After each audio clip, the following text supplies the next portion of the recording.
देखो हम लोग इकोनॉमिक्स में 2 चैप्टर कंप्लीट हो चुके हैं, डिमांड और कंज्यूमर बिहेवियर। और आज जो स्टार्ट करने जा रहे हैं वो है इलास्टिसिटी ऑफ डिमांड। देखो इलास्टिसिटी पे आने से पहले हम लोग ने एक चैप्टर पढ़ा है थ्योरी ऑफ डिमांड।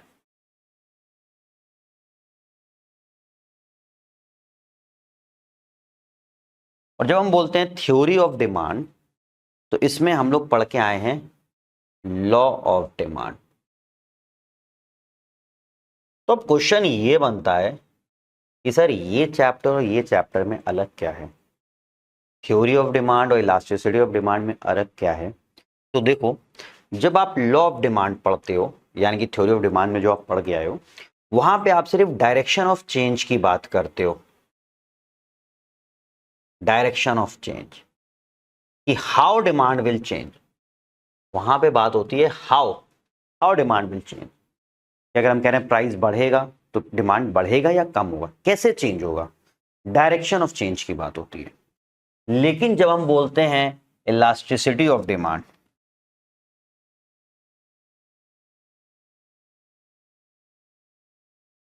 तो इलास्टिसिटी ऑफ डिमांड मेजर करता है, ये बात करता है मैग्नीट्यूड ऑफ चेंज।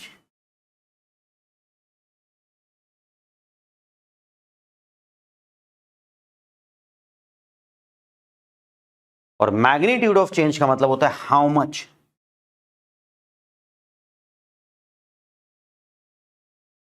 भाई आपने डिमांड चैप्टर में ये तो पढ़ लिया कि डिमांड कैसे चेंज होगा, प्राइस के बढ़ने से डिमांड कम होगी, प्राइस के कम होने से डिमांड बढ़ेगा। इलास्टिसिटी ऑफ डिमांड चैप्टर में अब आप उस चीज को मेजर करोगे कि डिमांड कितना चेंज होगा। ये बात कर रहा है कैसे चेंज होने की और ये बात कर रहा है कितना चेंज होगी। आपने कहा प्राइस के बढ़ने से डिमांड कम होती है, ठीक है, तो इलास्टिसिटी ऑफ डिमांड ये मेजर करेगा कि अगर प्राइस बढ़ने से डिमांड कम होती तो कितना कम होगी। ठीक, तो इस चैप्टर में एग्जैक्टली क्या पढ़ना है ये सब लोग समझ गए, ठीक है। ये डायरेक्शन ऑफ चेंज और मैग्नीट्यूड ऑफ चेंज याद रखना।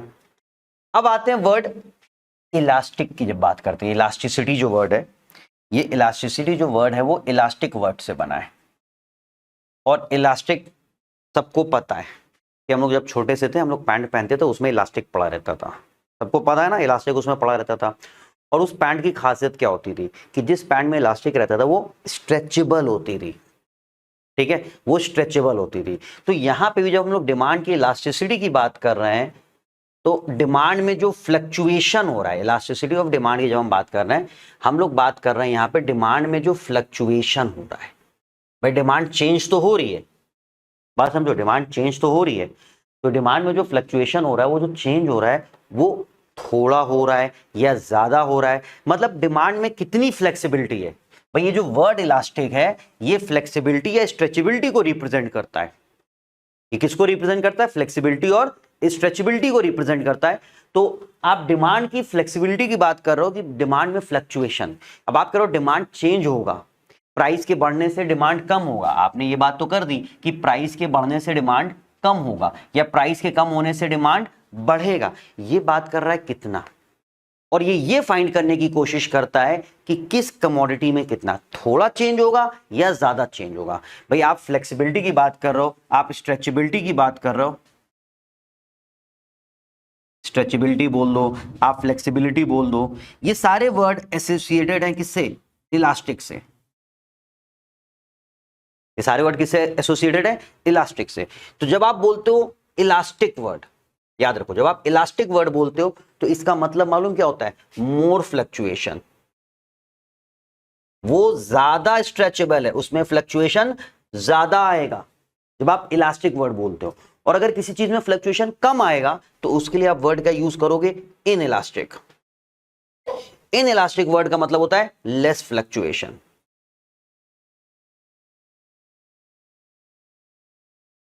तो इस चैप्टर में हम लोग यही चीज पता करने की कोशिश करते हैं कि डिमांड चेंज तो हो रहा है, मैग्नीट्यूड ऑफ चेंज मतलब कितना चेंज हो रहा है। अब कितना चेंज हो रहा है तो उसमें हम बेसिकली क्या जानना चाहते हैं, थोड़ा चेंज हो रहा है कि ज्यादा चेंज हो रहा है। मोर फ्लक्चुएशन मतलब ज्यादा चेंज होना, तो हम कहते हैं डिमांड इलास्टिक है। लेस फ्लक्चुएशन मतलब डिमांड में थोड़ा बहुत चेंज हो रहा है, तो हम कहते हैं डिमांड इन इलास्टिक है, ठीक है। तो सबसे पहला जो टर्म है वो है इलास्टिसिटी। पहला टर्म ही क्या हो गया, इलास्टिसिटी ऑफ डिमांड। अभी इसको हमें डिफाइन करना है। एक चीज समझो, जब आप बोल रहे हो इलास्टिसिटी ऑफ डिमांड, तो ये एक जनरल टर्म है। जनरल क्यों है अभी हम बताते हैं। इसकी डेफिनेशन ही है, it measures degree of responsiveness,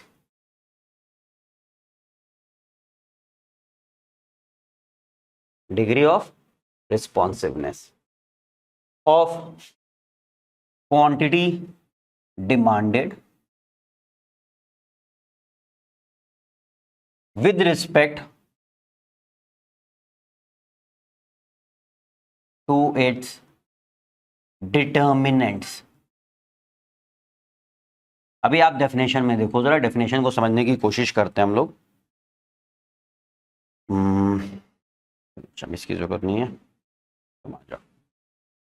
सबसे पहले समझो डिग्री ऑफ रिस्पॉन्सिवनेस। रिस्पॉन्सिवनेस तो हम समझ गए, रिस्पॉन्सिवनेस तो हम समझ गए। रिस्पॉन्सिवनेस का मतलब है रिस्पॉन्ड करना, कि डिमांड रिस्पॉन्ड कर रहा है। डिग्री ऑफ रिस्पॉन्सिवनेस, कितना रिस्पॉन्ड करेगा, ठीक है। तो degree of responsiveness of quantity demanded, कि क्वांटिटी डिमांडेड कितना रिस्पॉन्ड करेगा, किस बेसिस पे, किस लिए रिस्पॉन्ड करेगा, विद रिस्पेक्ट टू, यहां पे एक वर्ड हमने मिस कर दिया है, एक सेकेंड, विद रिस्पेक्ट टू, इसको हम यहां ले आ रहे हैं, चेंज इन इट्स डिटर्मिनेंट।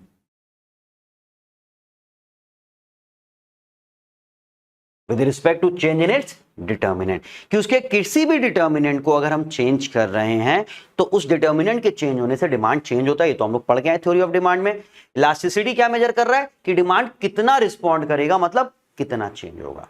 अब हमने कहा था ये जनरल टर्म है, देखो आपने यहाँ पे एक डिटर्मिनेंट वर्ड यूज किया है। डिटर्मिनेंट तो कोई भी हो सकता है, आपने इतने डिटर्मिनेंट्स पढ़े हैं, तो हम लोग 3 डिटर्मिनेंट पे फोकस करेंगे। एक प्राइस पे, दूसरा इनकम पे, तीसरा है प्राइस ऑफ रिलेटेड गुड्स पे।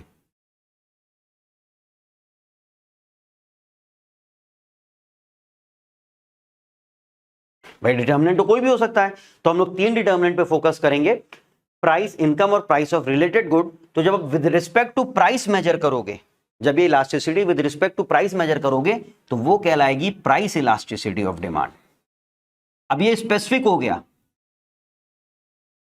Price elasticity of demand.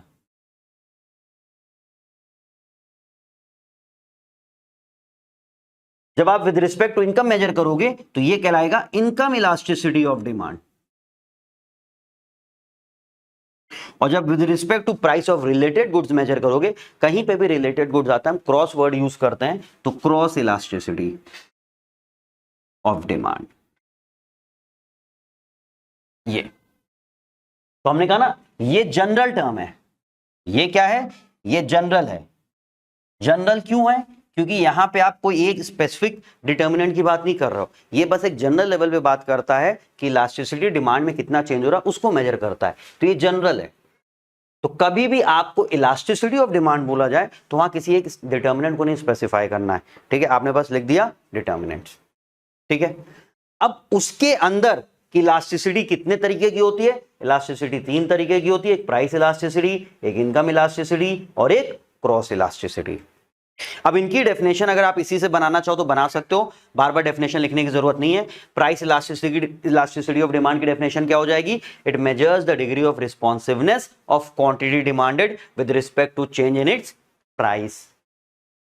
Income elasticity की क्या डेफिनेशन हो जाएगी, it measures the degree of responsiveness of quantity demanded with respect to change in income of consumer. और क्रॉस इलास्टिसिटी की डेफिनेशन हो जाएगी, it measures the degree of responsiveness of quantity demanded with respect to change in price of related goods. चारों की definition आपने एक definition से बना लिया। ये हो गया टाइप्स ऑफ इलास्टिसिटी। तो इलास्टिसिटी, उसके टाइप्स वो ये 3 है, और फिर फर्दर इनके टाइप्स होते हैं। प्राइस इलास्टिसिटी के टाइप्स अलग, इनकम इलास्टिसिटी के टाइप्स अलग, और प्राइस ऑफ रिलेटेड गुड्स के इलास्टिसिटी के टाइप्स अलग, जिसमें सबसे डिटेल में हम लोग पढ़ेंगे प्राइस इलास्टिसिटी। इनकम इलास्टिसिटी की सिर्फ मीनिंग और टाइप्स पढ़ेंगे, क्रॉस इलास्टिसिटी की सिर्फ मीनिंग ऑफ टाइप्स पढ़ेंगे, लेकिन प्राइस की मीनिंग, टाइप्स, मेथड और फैक्टर्स अफेक्टिंग, ये सब पढ़ेंगे, ये पूरा डिटेल में आना है, इनके सिर्फ मीनिंग और टाइप्स है। ये कॉन्सेप्ट क्लियर है? अभी ये चीज ध्यान रखोगे कि प्राइस इलास्टिसिटी और इलास्टिसिटी दोनों सेम चीज नहीं है। प्राइस इलास्टिसिटी उसका टाइप है, तो डेफिनेशन में क्या चीज का ध्यान रखना है, तीनों की डेफिनेशन भी याद हो गई होगी, उसकी डेफिनेशन कभी गलत ना लिखना, ठीक है। तो अब हम लोग स्टार्ट करते हैं प्राइस इलास्टिसिटी से, जो डिटेल में हम लोग पढ़ने वाले हैं। प्राइस इलास्टिसिटी ऑफ डिमांड पूरा लिख लो, क्योंकि प्राइस इलास्टिसिटी डिमांड का भी है और प्राइस इलास्टिसिटी आगे चल के सप्लाई का भी होता है। तो प्राइस इलास्टिसिटी ऑफ डिमांड, देखो इसका एक सिंबल है स्मॉल ई और यहां पे पी, ये इसका सिंबल है, ठीक है। डेफिनेशन हमने बता ही दिया, क्या डेफिनेशन हमने बताई? It measures the degree of responsiveness of quantity demanded with respect to change in own price of a commodity, ये इसकी डेफिनेशन हो गई। अब देखो इसको मेजर करने के मेथड भी हम लोग को पढ़ने हैं, इसके टाइप्स भी पढ़ने हैं और इसके फैक्टर्स अफेक्टिंग भी पढ़ना है, जिसमें एक मेथड जो सबसे ज्यादा यूज होता है, जिस पे बेस हम लोग न्यूमेरिकल भी करते हैं, वो है परसेंटेज मेथड, ठीक है। और इसका एक फॉर्मूला बनता है जो परसेंटेज मेथड वाला, हम लोग का न्यूमेरिकल भी आना है। वो क्या कहता है? EP is equal to percentage change in quantity demanded upon percentage change in price। ये एक कॉमन फॉर्मूला है इसको मेजर करने का, percentage change in quantity demanded upon percentage change in price, ठीक है। डेफिनेशन सबको क्लियर है, सिंबल सबको क्लियर है। अब ये जो फॉर्मूला हम लोग यूज करते हैं, ये परसेंटेज मेथड होता है। तो अभी हम मेथड पे ज्यादा डिटेल में नहीं जा रहे हैं, बस एक चीज ध्यान दो कि आप चेंज इन क्वांटिटी और चेंज इन प्राइस का, ठीक है, परसेंटेज चेंज इन क्वांटिटी और परसेंटेज चेंज इन प्राइस का एक रेशियो ले रहे हो। और हमें पता है कि हम लोग जो भी पढ़ने वाले हैं वो सब नॉर्मल गुड्स के केस में पढ़ेंगे।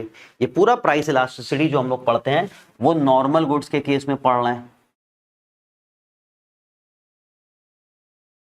ठीक है। और नॉर्मल गुड्स में हमने पढ़ा है कि प्राइस और डिमांड में इनवर्स रिलेशन होता है। नॉर्मल गुड में हमने क्या पढ़ा है? प्राइस और डिमांड में क्या होता है? इनवर्स रिलेशन होता है। इनवर्स रिलेशन का क्या मतलब है कि हमने कहा प्राइस और क्वांटिटी, प्राइस 10 थी, क्वांटिटी 100 था, प्राइस 12 हुआ तो क्वांटिटी 80 हुआ। फॉर एग्जांपल, इसमें एक आपका ओरिजिनल प्राइस है और एक न्यू प्राइस है, ये ओरिजिनल क्वांटिटी है, न्यू क्वांटिटी है। जब आप ये फॉर्मूला यूज करते हो ना, फॉर्मूला फाइंड को यूज करते हो, तो percentage change in quantity demanded जो होता है change in quantity demanded upon original quantity demanded into 100, और परसेंटेज चेंज इन प्राइस का होता है change in price upon original price into 100, ठीक है। जिसमें आप 100 हटा दो। मेन हम तुम्हें क्या बताना चाह रहे हैं आप उस पर ध्यान दो, change in quantity change in price, ये है। अब देखो चेंज हम कैसे फाइंड करते हैं, हमें चेंज अगर फाइंड करना है तो हम फाइंड करते हैं न्यू माइनस ओल्ड, यही तो फाइंड करते हैं। तो अगर आप इसको देखो न्यू ओल्ड, तो चेंज इन प्राइस, ये सबको पता है सिंबल चेंज का होता है P for price, new minus old, answer क्या आ गया 2। और change in quantity new minus old, new minus old यानी कि 80 माइनस 100 जो कि हो गया -20। तो हम आपको ये चीज बताना चाह रहे हैं, क्योंकि हम लोग नॉर्मल गुड की बात कर रहे हैं, नॉर्मल गुड में इनवर्स रिलेशन होता है, नॉर्मल गुड में इनवर्स रिलेशन होता है। तो कभी भी जब हम प्राइस इलास्टिसिटी फाइंड करते हैं, ठीक है, क्योंकि इन दोनों में देखो आपका एक आंसर नेगेटिव में आया है, तो ओवरऑल जो प्राइस इलास्टिसिटी ऑफ डिमांड होगा वो हमेशा नेगेटिव होगा in case of normal good. Price elasticity of demand is always negative, ये आपको याद रखना है। क्यों, उसका रीजन हमने यहां पे समझा दिया, because of inverse relation between price and demand. Price और डिमांड में इनवर्स रिलेशन होता है, तो जब भी हम इलास्टिसिटी फाइंड करने के लिए फॉर्मूला यूज करेंगे तो कोई एक हमेशा माइनस में आएगा, नेगेटिव आएगा, जिससे ओवरऑल आंसर हमेशा मेरा नेगेटिव में आएगा। तो ये क्वेश्चन आ सकता है कि why is price elasticity of demand always negative, तो हमारा एक सिंपल सा आंसर होना चाहिए because of inverse relation between price and demand. तो अगर उसके फैक्टर के साथ इनवर्स रिलेशन है तो प्राइस इलास्टिसिटी या कोई भी इलास्टिसिटी वो हमेशा नेगेटिव होगी। ठीक है, ये किसी भी इलास्टिसिटी पे एप्लीकेबल होता है, याद रखना। अगर उसके फैक्टर के साथ, डिमांड के उस फैक्टर के साथ नेगेटिव रिलेशन है तो इलास्टिसिटी क्या होगी, नेगेटिव रिलेशन होता है, समझे, इनवर्स रिलेशन। तो डिमांड का अगर उस फैक्टर के साथ इनवर्स रिलेशन है तो इलास्टिसिटी हमेशा नेगेटिव होगी। तो यहां पे आप ध्यान दो, हम लोग क्योंकि नॉर्मल गुड्स ही पढ़ेंगे, नॉर्मल गुड में इनवर्स रिलेशन होगा, इसलिए प्राइस इलास्टिसिटी हमेशा क्या आएगा, नेगेटिव आएगा। अगर हम कोई एक्सेप्शन ले लें, inferior good like gift goods, अगर हम गिफ्ट गुड्स पे आ जाएं तो हम लोग को पता है गिफ्ट गुड्स के केस में वो एक एक्सेप्शन होता है डिमांड का, जहां पे इनवर्स रिलेशन ना होके प्राइस और डिमांड में डायरेक्ट रिलेशन होता है। तो वहां पे अगर आप इलास्टिसिटी फाइंड करोगे तो वो इलास्टिसिटी नेगेटिव की बजाय क्या आ जाएगी, पॉजिटिव। तो गिफ्ट गुड्स के साथ क्या होता है, इनवर्स रिलेशन नहीं होता है बल्कि डायरेक्ट रिलेशन होता है प्राइस और डिमांड में गिफ्ट। हाँ, तो क्योंकि डायरेक्ट रिलेशन है तो प्राइस इलास्टिसिटी क्या हो जाएगी, वहां पे पॉजिटिव हो जाएगी। ठीक है, इतना क्लियर है। चल भाई, अब देखो जरा, आपने फॉर्मूला पुट करके वैल्यू तो फाइंड कर ली। अब वैल्यू तो एक लंबी रेंज है ना, कुछ भी आ सकता है। उसका हम करें तो क्या करें, आपने कोई चीज फाइंड किया है उसको मीनिंगफुल बनाना होगा ना। तो मीनिंगफुल बनाने के लिए आपने क्या किया, एक स्टैंडर्ड सेट कर दिया, ताकि इलास्टिसिटी जब आप फाइंड करो उसकी बहुत सी वैल्यूज आएगी, तो उन वैल्यूज को एक दूसरे के कंपैरिजन में आपने एक स्टैंडर्ड सेट कर दिया, जिसको हम लोग बोलते हैं टाइप्स या फिर डिग्री ऑफ प्राइस इलास्टिसिटी।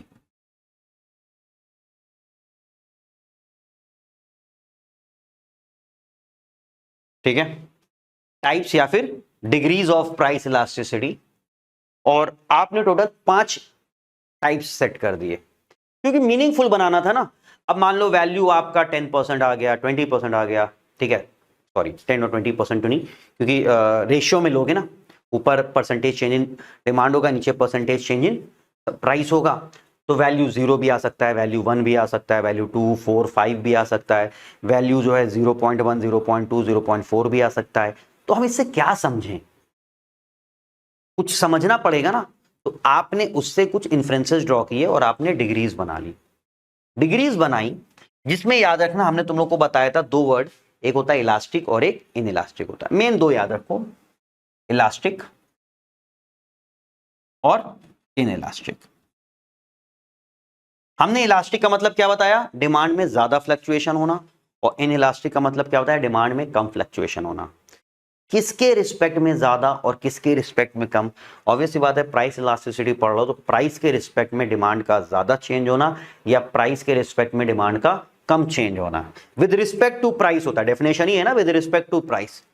तो अगर प्राइस के रिस्पेक्ट में ज्यादा चेंज हो रहा है तो इलास्टिक, और प्राइस के रिस्पेक्ट में कम चेंज हो रहा है तो इनइलास्टिक। इसी इलास्टिक का एक और नाम होता है रिलेटिव इलास्टिक, और इसका होता है रिलेटिवली या रिलेटिव इनइलास्टिक। इसी को एक और तरीके से लिखा जा सकता है रिलेटिवली लेस इलास्टिक, रिलेटिवली मोर इलास्टिक। इसको मोर इलास्टिक, इसको लेस इलास्टिक, या फिर इसको मोर देन यूनिट या मोर देन यूनिटरी बोलते हैं, और इसको लेस देन यूनिटरी बोलते हैं। याद रखना, ये रिलेटिव वर्ड से कंफ्यूज मत होना, वो इसी को बता रहा है, क्योंकि हमने कहा ना प्राइस के रिस्पेक्ट में चीजें हो रही हैं, तो एक स्टैंडर्ड सेट कर दिया गया, तो it is relatively more elastic, it is relatively more elastic, ऐसे बोला था रिलेटिवली मोर इलास्टिक, मतलब डिमांड में प्राइस के रिस्पेक्ट में ज्यादा चेंज हो रही है। रिलेटिवली लेस इलास्टिक मतलब डिमांड में प्राइस के रिस्पेक्ट में कम चेंज हो रही है। ये दो हो गए। अब इनका एक्सट्रीम वर्जन भी होता है। इलास्टिक मतलब ज्यादा चेंज होना, एक्सट्रीम अगर पहुंच गया तो वो होता है परफेक्टली इलास्टिक, एकदम एक्सट्रीम, ज्यादा का एक्सट्रीम इनफाइनाइट, और इन इलास्टिक का एक्सट्रीम होता है परफेक्टली इन इलास्टिक, और इन दोनों के बीच में एक मॉडरेट होता है यूनिटरी इलास्टिक। तो टोटल 5 हो गए, 1 2 3 4 5, ये 5 डिग्रीज हैं या टाइप्स हैं। परफेक्टली इलास्टिक, इलास्टिक या रिलेटिवली मोर इलास्टिक, यूनिटरी इलास्टिक या यूनिट इलास्टिक, इन इलास्टिक या रिलेटिवली लेस इलास्टिक या लेस देन यूनिटरी इलास्टिक, और परफेक्टली इन इलास्टिक। तो सबसे पहले हम ये 3 बताएंगे क्योंकि बताने में सिंपल हैं, और फिर इन दोनों को समझाएंगे कि क्लास को हम जल्दी से खत्म करना चाहते हैं, लाइट आ नहीं रही और मेरी हालत खराब है गर्मी में। देखो सबसे पहले इलास्टिक, तो जो फॉर्मूला हम लोगों ने लिखा था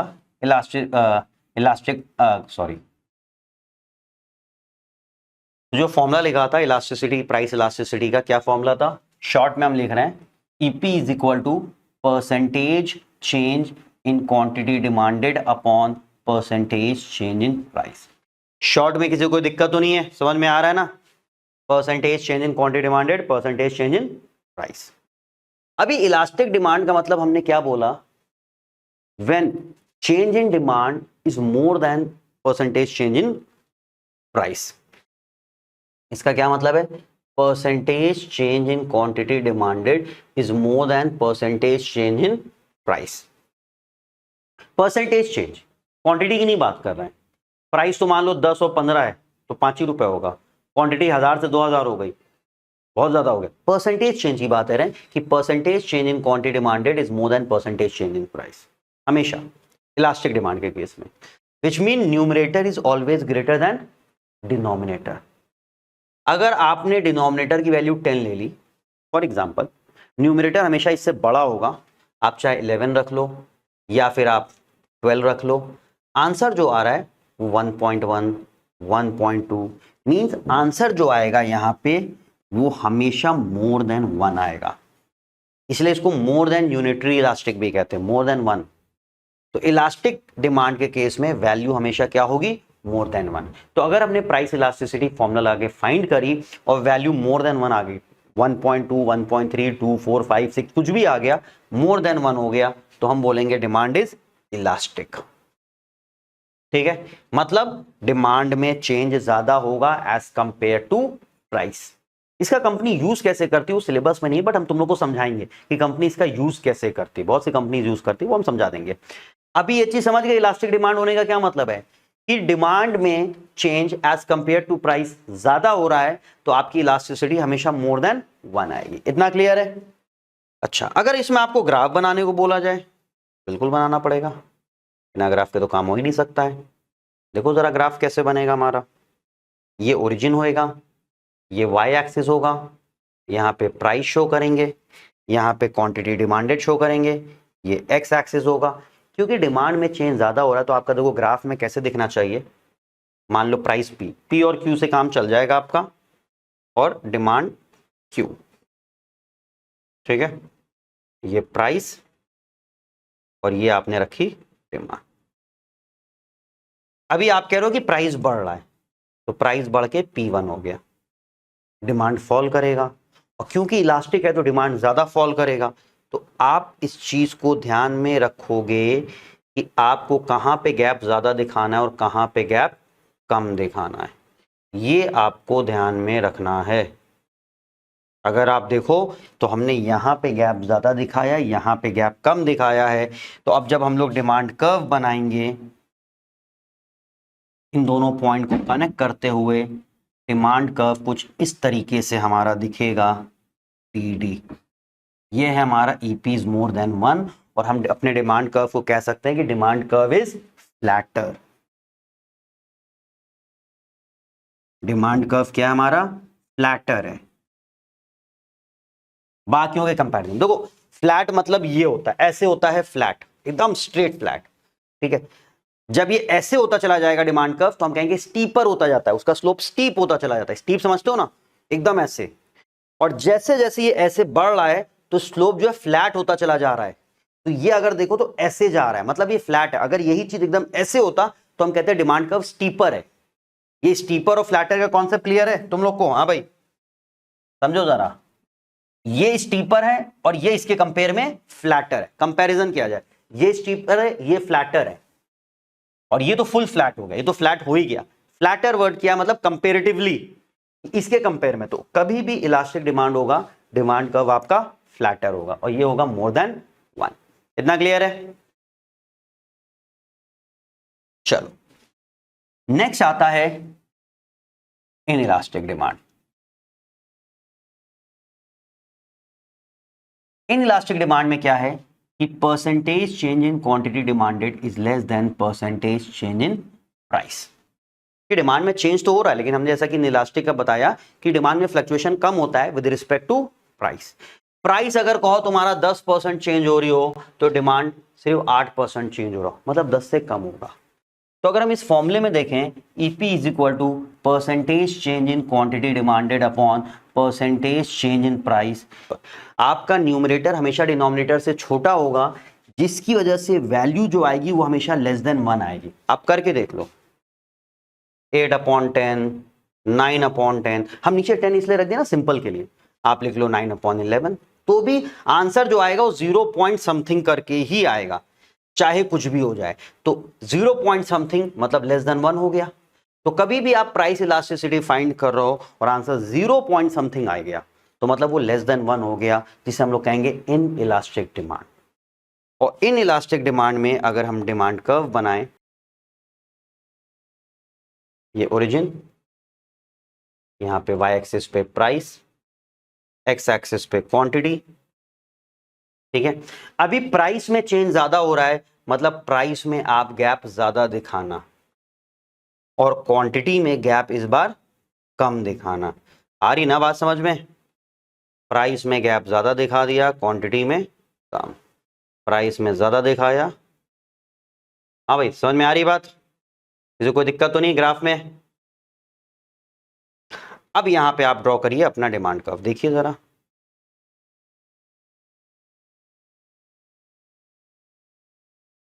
कोई बताएगा ये स्टीपर है कि फ्लैटर है उसके कंपेयर में? पिछले वाले के कंपेयर में कैसा है ये, स्टीपर है कि फ्लैटर है? स्टीपर है। ये देखो नीचे की तरफ झुक रहा है, आप इसको देखो और आप इसको देखो, डिफरेंस समझ में आ रहा है ना? ये वाला थोड़ा ऐसे जा रहा है, वो वाला थोड़ा वैसे जा रहा था। तो हम क्या बोल सकते हैं कि अगर इन इलास्टिक डिमांड है तो डिमांड कर्व क्या होगा, स्टीपर होगा।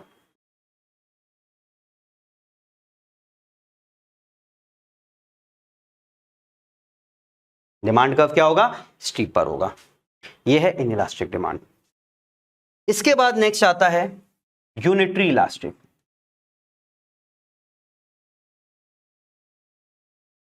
यूनिटरी इलास्टिक क्या होता है, when percentage change in quantity demanded is equal to percentage change in price. मतलब डिमांड में उतना ही चेंज हो जितना प्राइस में चेंज हो, बराबर से चेंज हो रहा है। विच मीन अगर आप ये फॉर्मूला पुट करते हो, EP is equal to percentage change in quantity demanded upon percentage change in price, तो न्यूमरेटर डिनोमिनेटर हमेशा सेम होगा। विच मीन ईपी हमेशा क्या आएगा, इज इक्वल टू 1 आएगा, हमेशा इज इक्वल टू 1 आएगा। अब जब इज इक्वल टू 1 आएगा और इसका ग्राफ बनाना होगा, तो इसको ग्राफ बनाने में आपको कुछ चीजों का ध्यान देना है कि बाकी के दोनों ग्राफ जो हमने बनाए थे, स्ट्रेट लाइन बनाए थे, इसमें स्ट्रेट लाइन आप नहीं बनाओगे। प्राइस इसमें हमने बनाया था स्ट्रेट लाइन, आप भी बनाओगे। इसमें हमने बनाया था स्ट्रेट लाइन, आप भी बनाओगे। लेकिन यूनिटरी इलास्टिक जिसे हम लोग इज इक्वल टू 1 कहते हैं, इसमें आप स्ट्रेट लाइन नहीं बनाओगे। इसमें जो आपका ग्राफ होगा वो ऐसा दिखेगा, कर्व के फॉर्म में, ये ऐसे।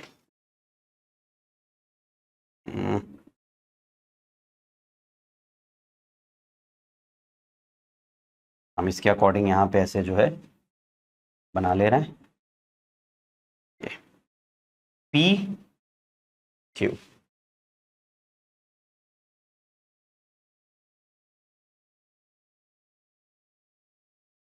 P Q D D. और आपको क्या ध्यान रखना है, ये गैप आपका बराबर से दिखना चाहिए। मेरा थोड़ा सा बराबर नहीं दिख रहा है, बट आपका ये ग्राफ कैसे दिखना चाहिए, बराबर से दिखना चाहिए। तो यूनिट इलास्टिक में कर्व बनेगा, लीनियर नहीं बनेगा, और ये डिफरेंस आपका क्या दिखना चाहिए, बराबर से दिखना चाहिए। इतना क्लियर है? इसमें किसी को कोई प्रॉब्लम है? ये 3 ग्राफ समझ में आए? अब देखो, अब एक्सट्रीम पे आते हैं, perfectly inelastic. Perfectly inelastic, inelastic का मतलब होता है कम चेंज होना, परफेक्टली इनइलास्टिक का मतलब है नो चेंज। भाई कम का एक्सट्रीम क्या होगा, नो चेंज। तो यहां पे क्या है, when there is no change in demand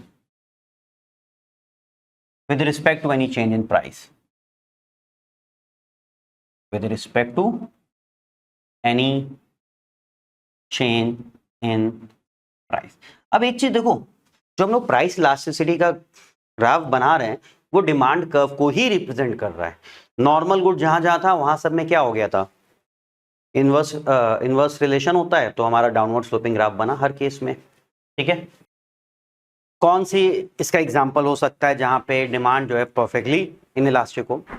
अच्छा, बाकी का हमने एग्जांपल इसलिए नहीं बताया क्योंकि जब हम लोग फैक्टर्स अफेक्टिंग क्या कहते हैं डिमांड इलास्टिसिटी ऑफ डिमांड पढ़ेंगे, ठीक है, जब हम लोग factors affecting elasticity of demand पढ़ेंगे तो वहां पे हम उनके एग्जांपल्स देंगे। ठीक है, परफेक्टली इनइलास्टिक का एग्जांपल अभी आप खुद सोच लो कि ऐसा कौन सा प्रोडक्ट है जहां पे प्राइस कुछ भी चेंज हो जाए, डिमांड में चेंज नहीं होता है, उसका हम एक कॉमन जनरल नेम लिख रहे हैं, इनएक्सपेंसिव नेसेसिटी।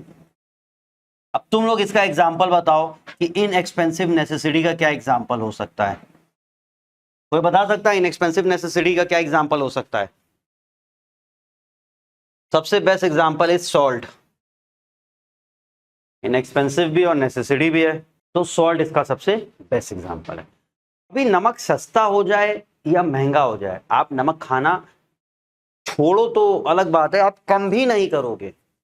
भाई नमक के बिना खाना आप कैसे इमेजिन कर सकते हो? तो नमक अगर महंगा हो भी गया ना, तो खाने में जितना नमक पड़ता है उतना ही पड़ेगा, ना कम ना ज्यादा। तो ना सस्ता होने पे आप ज्यादा खरीदोगे, ना महंगा होने पे आप कम खरीदोगे। ठीक है, तो यहां पे अगर हम फॉर्मूले की बात करें ईपी की, तो ईपी का जो ये फॉर्मूला है, percentage change in quantity demanded upon percentage change in price, इस फॉर्मूले में अगर आप ध्यान दो तो ये फॉर्मूला क्या कह रहा है कि डिमांड में तो चेंज हो ही नहीं रहा है, मतलब डिनोमिनेटर आपका हर बार क्या रहेगा, जीरो रहेगा। अब न्यूमरेटर आपका हर बार क्या रहेगा, जीरो रहेगा। ठीक है, आपका जो न्यूमरेटर है वो हर बार क्या रहेगा, जीरो रहेगा, क्योंकि इसमें तो चेंज हो नहीं रहा है। अब आप डिनोमिनेटर में चाहे जो सी वैल्यू पुट कर दो, answer will always be zero. Means perfectly inelastic का मतलब होता है EP is equal to zero. और इसका जब आप डिमांड कर्व बनाओगे तो इसका डिमांड कर्व, ये वैल्यू जीरो कैसे होगी तुम ये पूछ रहे हो? बेटा 10 से जीरो को डिवाइड करना है। किसी भी फ्रैक्शन में अगर न्यूमरेटर जीरो होता तो आंसर इंफिनिटी नहीं, आंसर जीरो होता है। इंफिनिटी तब होता है जब डिनोमिनेटर में जीरो होता है, समझे ये चीज? अगर हम 10/0 लिखेंगे ना तो इसको हम इंफिनिटी बोलेंगे, लेकिन 0/10 को हम लोग जीरो बोलते हैं, क्योंकि 10 को आपको सॉरी 0 को 10 से डिवाइड करना है, तो 10 जीरो सा जीरो हो जाता है, इसलिए आंसर इज जीरो। लेकिन अगर हम ये बोल दें कि 10 को 0 से डिवाइड करो, तो ऐसा कोई नंबर ही नहीं है जिससे आप मल्टीप्लाई करके 10 को, तो कायदे से इसका आंसर जो है नॉट डिफाइंड होता है। बट हम लोग इकोनॉमिक्स में क्या करते हैं, नॉट डिफाइंड की जगह पे यहाँ पे इंफिनिटी लिख लेते हैं। कहीं कहीं पे तो नॉट डिफाइंड ही लेके चलते हैं, डैश ही बनाते हैं, और कहीं कहीं पे इंफिनिटी लेते हैं, वो डिपेंड करता है चैप्टर टू चैप्टर। अब यहाँ पे जीरो आ गया, ये हमारा वाई एक्सिस आ गया, ये हमारा एक्स एक्सिस आ गया। तुम लोग याद रखना, तुम लोग को इतनी चीजें हर हाल में लिखनी होती है, मार्क्स कटे आएंगे, बहुत ज्यादा तुम लोग के मार्क्स कटते हैं इन सब चीजों पे, ये चीज ध्यान रखिए, आईएससी वाले हो तुम लोग। ठीक है, तो अब यहाँ पे प्राइस आप चाहे P ले लो, प्राइस चाहे आप P1 ले लो, डिमांड Q है तो Q ही रहेगा, विच मीन जब हम डिमांड कर्व यहाँ पे बनाएंगे तो डिमांड कर्व हमारा क्या होएगा, ऐसे एक स्ट्रेट लाइन चला जाएगा। जिसको हम बोल सकते हैं पैरेलल टू वाई एक्सिस। चाहे प्राइस ये हो जाए, चाहे प्राइस ये हो जाए, कुछ भी कर लो, प्राइस बढ़ाओ या घटाओ, डिमांड हमेशा ऐसे ही चलेगा। तो परफेक्टली इन इलास्टिक में हमारा डिमांड कर्व क्या हो जाएगा, पैरेलल टू वाई एक्सिस, जो कि आप कह सकते हो स्टीपेस्ट है, एकदम स्ट्रेट। यहां पे कोई चीज रखो धड़ से नीचे ही आएगी। ठीक है, क्लियर है ये? क्लास देखा जाए। Perfectly elastic. अब देखो परफेक्टली इलास्टिक को थोड़ा डिफरेंट तरीके से डिफाइन करते हैं। कैसे डिफाइन करते हैं, पहले इसका हम ग्राफ समझाते हैं और फिर ग्राफ के साथ ही उसको डिफाइन कर देंगे। Origin, quantity demanded, X axis, Y axis, price. मान लो प्राइस पी है, कोई कंज्यूमर क्यू खरीदना चाहता है, कोई Q1 खरीदना चाहता है, कोई Q2 खरीदना चाहता है। इस प्राइस पे जो जितना खरीदना चाहता है उतना खरीद रहा है। ये आपका डिमांड कर्व होता है कि आप जितना खरीदना चाहते हो आप उतना खरीद रहे हो। ठीक है, ये चीज, तो इसको ऐसे बोला जाता है, consumer is willing to buy all that he can at a given price. उस प्राइस पे कंज्यूमर जितना खरीदना चाहता है वो खरीद रहा है, but nothing at a price slightly higher.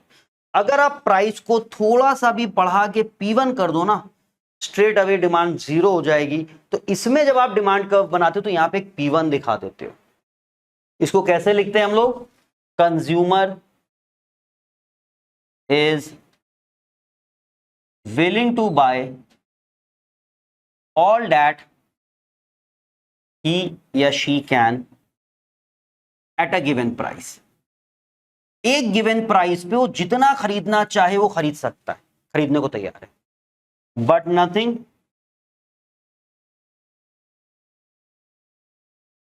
Eight a price slightly higher. अगर प्राइस आपने थोड़ा सा भी ऊपर बढ़ाया तो डिमांड क्या हो जाएगी, जीरो हो जाएगी। डिमांड क्या हो जाएगी, जीरो हो जाएगी। अब इस चीज को आप कहां इमेजिन कर सकते हो, आप एक ऐसी मार्केट में गए हो जहां हजारों सेलर बैठे हुए हैं, एग्जैक्टली सेम चीज बेच रहे हैं। मान लो आज सारे सेलर आपको ये आईफोन ये वाला बेच रहे हैं, जो सा भी है 14 या 13 या 12 जो भी है, सब यही बेच रहे हैं। तो एक प्राइस है, उस प्राइस पे कंज्यूमर को जितना खरीदना होगा कंज्यूमर खरीद रहा है। अब एक ने सोचा कि हम अपना प्राइस अगर बढ़ा दें, थोड़ा सा भी बढ़ा दें, उसने बढ़ा दिया, तो कोई उससे क्यों खरीदेगा, क्योंकि 1000 लोग में से एक आदमी ने प्राइस बढ़ाया, 999 उसी प्राइस पे बेच रहे हैं, तो उसकी जो डिमांड होगी उसके एकदम से जीरो पहुंच जाएगी। तो यहां पे प्राइस आप बढ़ा नहीं सकते हो, क्योंकि अगर आपने प्राइस बढ़ाया तो demand will be straight away zero. दूसरा क्वेश्चन आता है, सर प्राइस कम भी तो कर सकते हैं। बिल्कुल प्राइस कम कर सकते हो, बट एक चीज बताओ, तुम सब लोग दुकानदार हो, ठीक है, सब कारोबारी हो, जब तुम्हारा इस प्राइस पे जितना चाहे उतना कंज्यूमर खरीदने को तैयार है तो कम क्यों करोगे। अगर तुमने प्राइस 100 रखा है और उस पे तुम इतना बेच ले रहे हो कि तुम पूरा नहीं कर पा रहे हो, तो तुम कम क्यों करोगे। तो यहां पे ना प्राइस बढ़ा सकते हो ना प्राइस कम कर सकते हो, इसीलिए यहां पे क्या हो जाता है, percentage change in price zero हो जाता है। क्योंकि अगर आपने प्राइस को थोड़ा सा भी बढ़ाया ना तो डिमांड स्ट्रेट अवे इनफाइनाइट से जीरो हो जाएगी। प्राइस पी है, पी पे डिमांड इनफाइनाइट है, जितना चाहे उतना खरीद सकता है, लेकिन जैसे आपने थोड़ा सा भी प्राइस बढ़ाया डिमांड स्ट्रेट अवे जीरो हो जाएगी। ठीक है, तो there is an infinite change in demand due to negligible change in price. लेकिन आप लिखोगे ये, तो अभी समझे प्राइस क्यों नहीं यहां पे चेंज होगा। आप ऐसे बताओगे कि प्राइस को आपने थोड़ा सा भी बढ़ाया तो डिमांड स्ट्रेट अवे जीरो हो सकती है, इसलिए seller can not increase the price, यहां पे प्राइस इंक्रीज नहीं हो सकता है। और दूसरा क्वेश्चन बनता है, क्या सर प्राइस कम कर सकते हैं। क्यों कम करोगे, जब तुम्हारा ऑलरेडी इस प्राइस पे इनफाइनाइट बिक रहा है तो प्राइस कम करने का भी कोई लॉजिक नहीं बनता है। विच मीन आपके पास बस यही एक प्राइस है, इसी प्राइस पे बेचो। परसेंटेज चेंज इन डिमांड की अगर हम बात करें तो इस प्राइस पे इनफाइनाइट है, जितना चाहे उतना खरीद रहा है, लेकिन ये आपका जीरो है। डिमांड का कोई लिमिट ही नहीं, डिमांड कितना भी हो सकती है। विच मीन अगर हम लोग फॉर्मूला यहां पे पुट करें ईपी वाला, तो जो आपका ईपी वाला फॉर्मूला होगा वो होगा percentage change in quantity demanded upon percentage change in price, जहां पे परसेंटेज चेंज इन प्राइस 0 होगा। अगर डिनोमिनेटर 0 है तो हमने क्या बोला था, हम लोग उसे क्या लेके चलेंगे, इन्फिनिटी लेके चलेंगे। ये होता है परफेक्टली इलास्टिक, और ये सारे हो गए डिग्रीज। अब इन सारी डिग्रीज को जरा एक साथ फिर से हम लिखते हैं और एक चीज पे जरा गौर करते हैं हम लोग कि परफेक्टली इलास्टिक,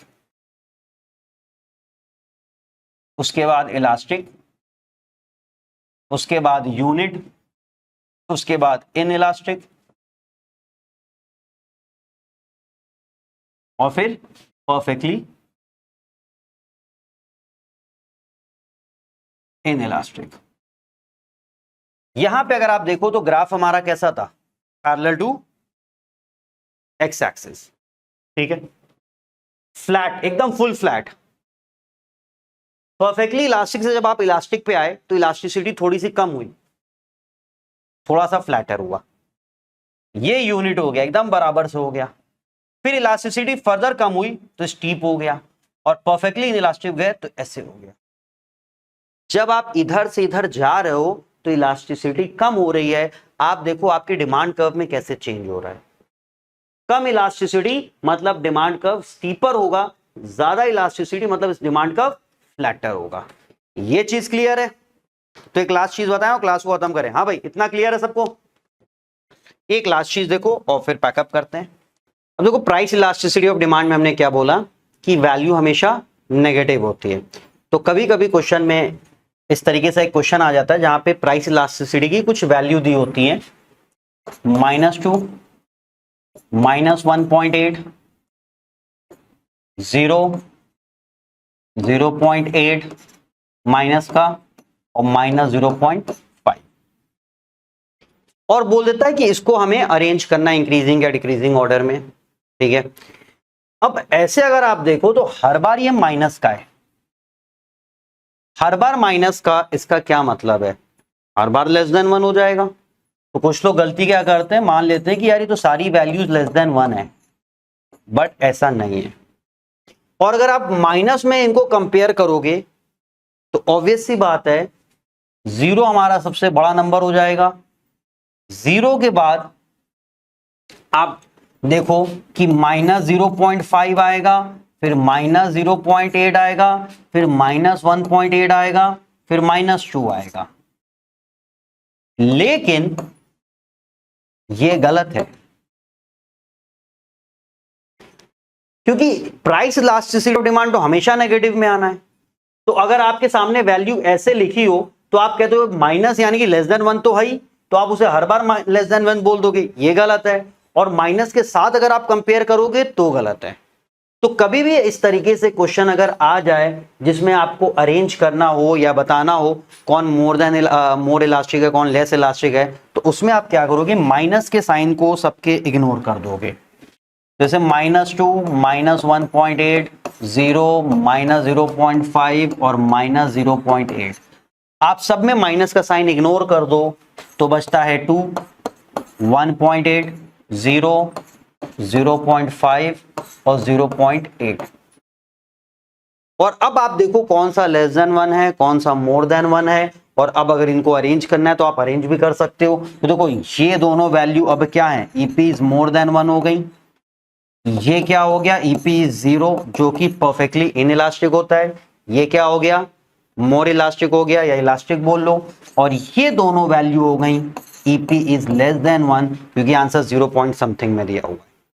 तो कभी भी अगर इस तरीके से पूछा जाए तो आप माइनस का साइन इग्नोर करके करोगे। और अगर हम इनको कंपेयर करें, अरेंज करें असेंडिंग या डिसेंडिंग ऑर्डर में, चलो डिसेंडिंग ऑर्डर में करते हैं कि सबसे बड़ा उसके बाद उससे छोटा। तो इन सब में सबसे ज्यादा इलास्टिसिटी किसकी है, 2 की। 2 से छोटा नंबर है 1.8, 1.8 से 0.8, 0.8 से छोटा नंबर है 0.5 और उससे छोटा नंबर है 0। आपको ऐसे अरेंज करना है, ठीक है। और माइनस के साइन के साथ करोगे तो क्या हो जाएगा, गलत हो जाएगा। तो चाहे वैल्यू कुछ भी आए, आप हमेशा याद रखना प्राइस इलास्टिसिटी ऑफ डिमांड में हमेशा नेगेटिव होता है। आप नेगेटिव के साइन को इग्नोर करके और फिर देखते हो more than 1, less than 1, is equal to 1 या इज 0, तो फिर सिंपल। तो आज की क्लास में इतना ही रखते हैं, पैकअप करते हैं।